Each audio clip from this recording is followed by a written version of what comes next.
Root x square minus का 4 root 3x plus का 3k शून्यक alpha व बीटा हो तो alpha plus beta minus alpha into beta का मान ज्ञात कीजिए। तो बहुपद हमारा दिया है एक्स स्क्वायर माइनस का 4 रूट का 3x प्लस का 3। तो इसको हमें अपने बहुपद से तुलना कर देनी है।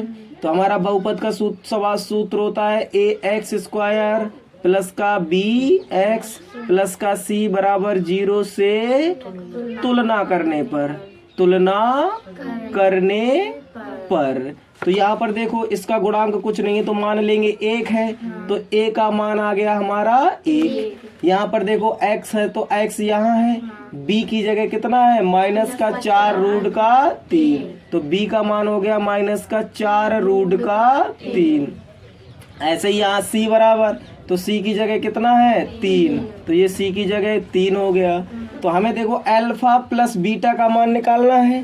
तो हमने अल्फा प्लस बीटा का मान तुम्हें बताया था माइनस एक्स का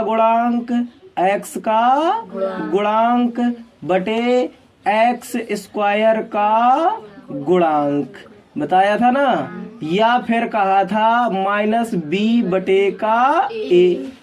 तो अल्फा प्लस बीटा बराबर, अब देखो यहाँ पर माइनस है तो माइनस हो जाएगा।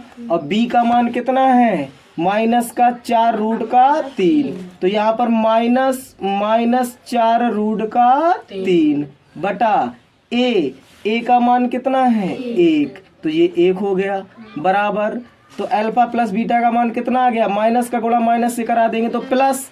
अब 1 का भाग 4 रूट 3 में दे देंगे तो आ जाएगा 4 रूट का 3। अब हमें दूसरा मान निकालना है अल्फा इंटू बीटा। तो ये हो जाएगा अल्फा इंटू बीटा। इसका सूत्र बताया था हमने अचर पद बटे एक्स स्क्वायर का गुणांक, नहीं बताया था। इसका दूसरा बताया था c बटे का a। तो अल्फा इंटू बीटा, यहाँ पर अचर पद बताओ कितना है 3 और a का मान कितना है 1, भाग दे देंगे कितना आ जाएगा 3। अब यहाँ पर पूछ रहा था alpha plus beta minus alpha into beta. तो यहाँ पर हम लिख लेंगे alpha plus beta minus alpha into beta. तो अल्फा प्लस बीटा का मान हमारा कितना है, ये है 4 रूट का 3। तो ये लिख देंगे 4 रूट का 3 माइनस अल्फा इंटू बीटा का मान कितना है 3। तो ये लिख दिया हमने 3। अब इन दोनों में 3 का देखो कॉमन है रूट 3 का, ये रूट 3 है तो 3 को भी लिख सकते हैं रूट 3 गुणे का रूट का 3। तो रूट 3 हमने ले लिया कॉमन। तो यहाँ पर बच गया कितना 4 और माइनस और ये रूट 3, यहाँ पर कितना बचा रूट का 3। इतना हो गया हमारा आंसर।